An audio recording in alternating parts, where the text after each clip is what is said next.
तो सखियों ने कहा अब दुल्हा सरकार कैसे लग रहे हैं जरा बताओ।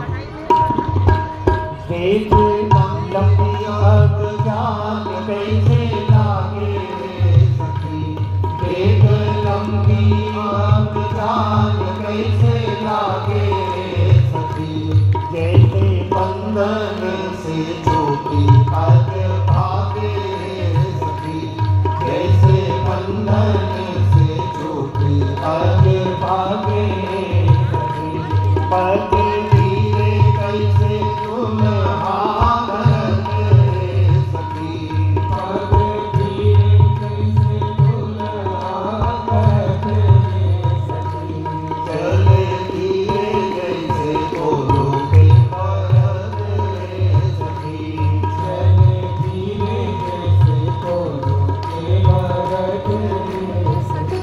सखी ने कहा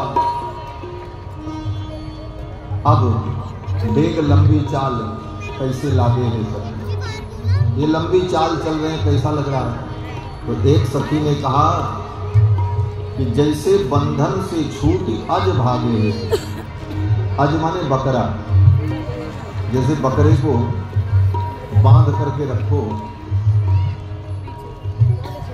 और उसको पता चल जाए और कहीं बंधन खुला तो भागेगा ही बाकी। सखियों ने सोचा कि ये तो ऐसे भाग रहे जैसे बकरा भागता है। बंधन से छूटी अज भागे है सखी। तो एक सखी ने कहा इनको अज क्यों कहा, अज तो लोग बकरा को कहते हैं। अज बकरा के लोग कहे सखी, अज बकरा के लोग कहे सखी, अज एहू अज आजा इनके रहे सखी, अज एहू अज आजा इनके रहे सखी। सखियों ने कहा देखो इनको अज हमने इसलिए कहा ये भी अज है। ये अज क्यों है? बोले अज माने अजन्मा, जिसका जन्म न हो उसको अज कहते। तो इनका जन्म नहीं हुआ? बोले नहीं इनका जन्म नहीं हुआ, ये तो प्रकट हुए हैं। भय प्रकट के पाला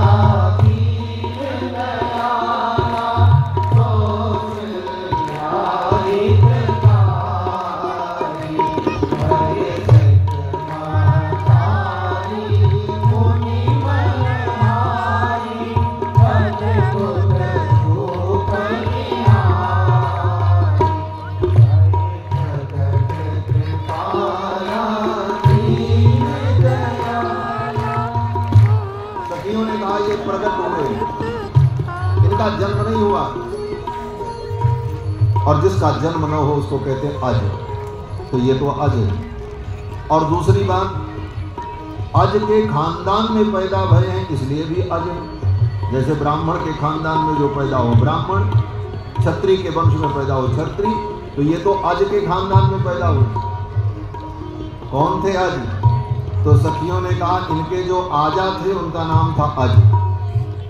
राम जी के पिता दशरथ जी और दशरथ जी के पिताजी अज थे। इनके बाबा का भी नाम अज था। तो मिथिला की सखियों ने कहा अज एहू अज आजा इनके रहे सखी, अज एहू अज आजा इनके रहे सखी। राम जी ने सोचा धीरे चलो तो बैल बता रहे, तेज चलो तो बकरा बता रहे, क्या करें? चारों दुल्हा सरकार आंगन में खड़े हो गए। बोले अब चलेंगे, क्या करें? धीरे चलो तो बैल बता देंगे, तेज चलो तो बकरा। चारों दुल्हा सरकार आंगन में खड़े हो गए। सखियों ने कहा दुल्हा सरकार आंगन में खड़े हैं कैसे लग रहे हैं जरा बताओ।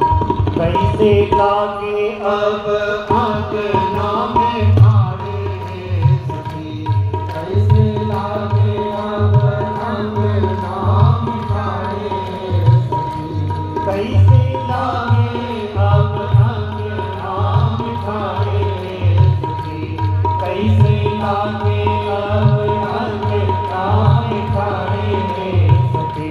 जो तो पढ़ने नीले पढ़े अब गाने हैं सखी, जो तो पढ़ने नीले पढ़े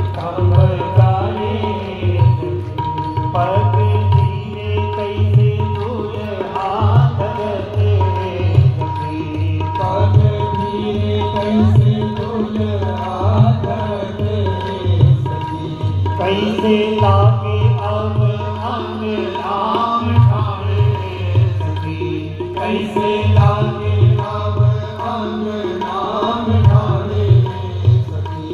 जो तो वर्ण नील मणि खंभ गाड़े सखी, जो तो वर्ण नील मणि खंभ गाड़े। देखो पहले ही हमने कहा था आज राम जी का विवाह है और राम जी के विवाह में सब संत लोग बारात में गए थे। आज संत लोग आ रहे हैं एक के बाद एक। हमारे सहारनपुर